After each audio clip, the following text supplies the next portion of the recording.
চলো বন্ধুরা, বৃষ্টি ভেজা শুভ দুপুরে গোপাল সোনারা কী কী ভোগ প্রসাদ পেলো একটু দর্শন করিয়ে দিই। আর আজকে কিন্তু গোপাল সোনারা সবাই নতুন নতুন জামা পরেছে, তাই জন্য দেখো গাল ভরে হাসছে। এই হাসি মুখটা দেখতে যে কি ভালো লাগে, মনে হয় যেন প্রত্যেক দিন এরম হাসি মুখ দেখে আমার দিনটা শুরু হোক। কি বলো বন্ধুরা? তো চলো দেখি দুপুরে কী কী ভোগ প্রসাদ পেলো। দেখো আজকে বানিয়েছি আতপ চালের অন্ন। জানো তো বন্ধুরা, এই অন্নটা কিন্তু আমি বৃষ্টির জল ধরে রেখে বানিয়েছি। আর এদিকে দেখো আমের ভিতর এই আম দিয়েছি, আর আমের ভিতর আছে গন্ধরাজ লেবু।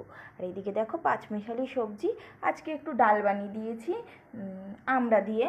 তো একজন আমড়া দিয়েছে ভোগে লাগানোর জন্য। আর এদিকে দেখো মুগ ডাল সিদ্ধ ভর্তা করে দিয়েছি। আর এখানে কচুর শাক বানিয়ে দিয়েছি। এখানে হচ্ছে থানকুনি পাতা দিয়ে শুক্তো। তো আমাদের গোপাল সোনার কিন্তু রোজ একটা করে শুক্তো লাগবেই। তো আর এদিকে দেখো পটলের ভাপা করেছি পোস্ত আর তিল বাটা দিয়ে। আর এখানে দেখো কাঁকরোল ভাজা, পটল ভাজা আর কাঁচকলা ভাজা। আর এইদিকে দেখো কাঁঠাল। তো সিজনের ফল গোপাল সোনাদের তো দিতেই হবে, তাই তো। তো চলো আজ দুপুরের ভোগ তোমাদের দর্শন করালাম। তো কাদের ওদিকে বৃষ্টি হচ্ছে বন্ধুরা? আমাদের সকাল থেকেই কিন্তু বৃষ্টি শুরু হয়ে গেছে, নিম্নচাপ। তো সবাইকে রাধে রাধে, শুভ বৃষ্টির দুপুরের শুভেচ্ছা রইলো। আর গোপাল সোনাদের তরফ থেকে এক রাশ ভালোবাসা রইলো। সবাই ভালো থাকবে, সুস্থ থাকবে। আবার নিয়ে পরের ভিডিওতে আবার ছোটো ছোটো সোনাদের নিয়ে আসবো তোমাদের সঙ্গে। তো ততক্ষণ সবাই ভালো থেকো।